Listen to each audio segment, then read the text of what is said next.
Assalamualaikum warahmatullahi wabarakatuh. Kami dari kelompok 3 akan mempresentasikan hasil kerja kelompok kami dengan materi proses pembelajaran organisasi.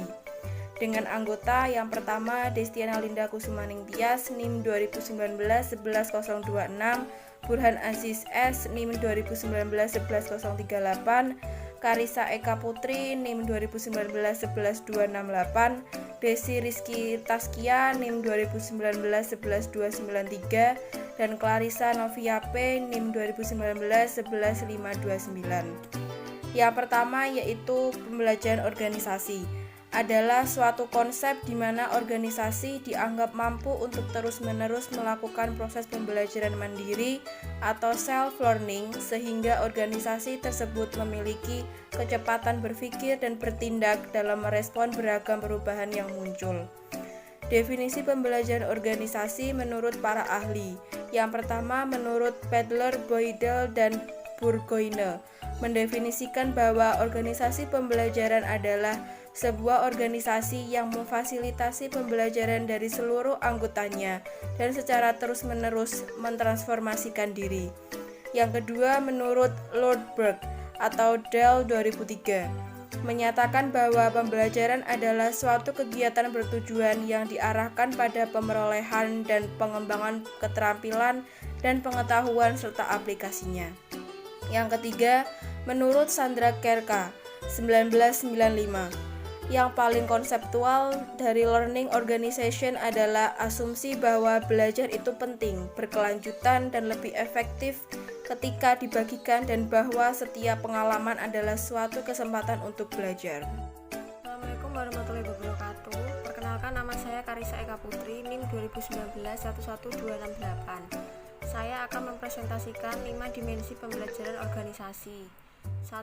Personal mastery, yaitu kemampuan untuk secara terus-menerus dan sabar memperbaiki wawasan agar objektif dalam melihat realitas dengan pemusatan energi pada hal-hal yang strategis. 2. Mental model, yaitu suatu proses menilai diri sendiri untuk memahami asumsi, keyakinan, dan prasangka atas rangsangan yang muncul. 3. Shared vision, yaitu komitmen untuk menggali visi bersama tentang masa depan secara murni tanpa paksaan. Oleh karena organisasi terdiri atas berbagai orang yang berbeda latar belakang pendidikan, kesukuan, pengalaman, dan budayanya. 4. Team learning, yaitu kemampuan dan motivasi untuk belajar secara adaptif, generatif, dan berkesinambungan. 5. System thinking, yaitu organisasi pada dasarnya terdiri atas unit yang harus bekerja sama untuk menghasilkan kinerja yang optimal. Assalamualaikum warahmatullahi wabarakatuh. Saya Burhan Aziz S akan menerangkan faktor-faktor pembelajaran organisasional. 1. Budaya belajar. Serangkaian perilaku, kebiasaan, dan budaya dalam pembelajaran yang dilakukan suatu kelompok. 2. Masa depan organisasi. Tujuan maupun keinginan merupakan landasan organisasi dalam menentukan masa depan organisasi. 3. Arah tukar-menukar informasi tentang belajar. Informasi menentukan arah kemana organisasi akan belajar dan mengembangkan pembelajarannya. 4.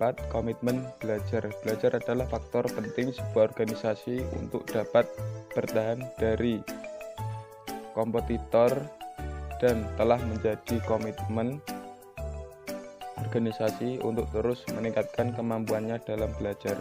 Terima kasih. Selanjutnya, karakteristik pembelajaran. 1. Desain organisasi, yaitu tanpa batas, tidak adanya batasan dalam pembelajaran. Tim merupakan lingkungan yang menunjang dalam penyebaran pembelajaran antar individu, kelompok, dan organisasi.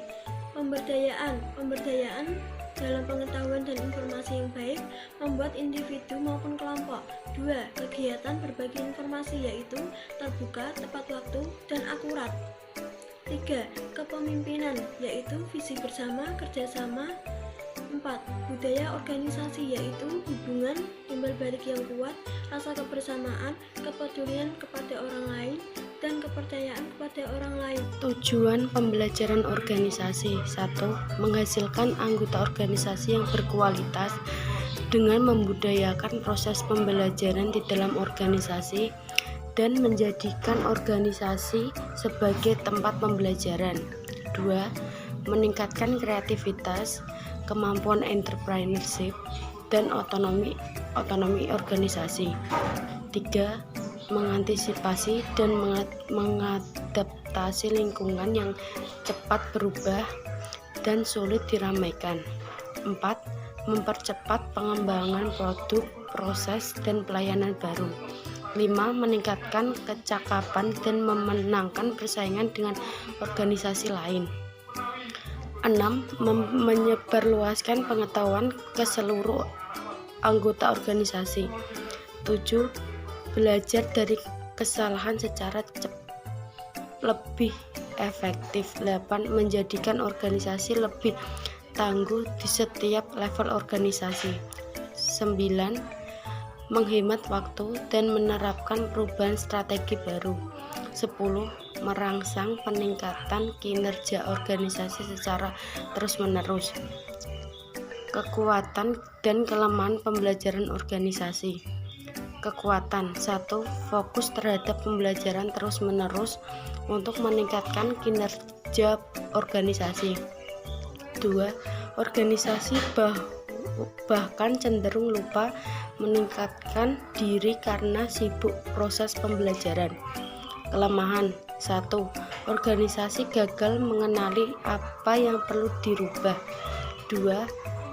Kompleksitas kekuatan finansial mismanagement merupakan salah satu penyebabnya.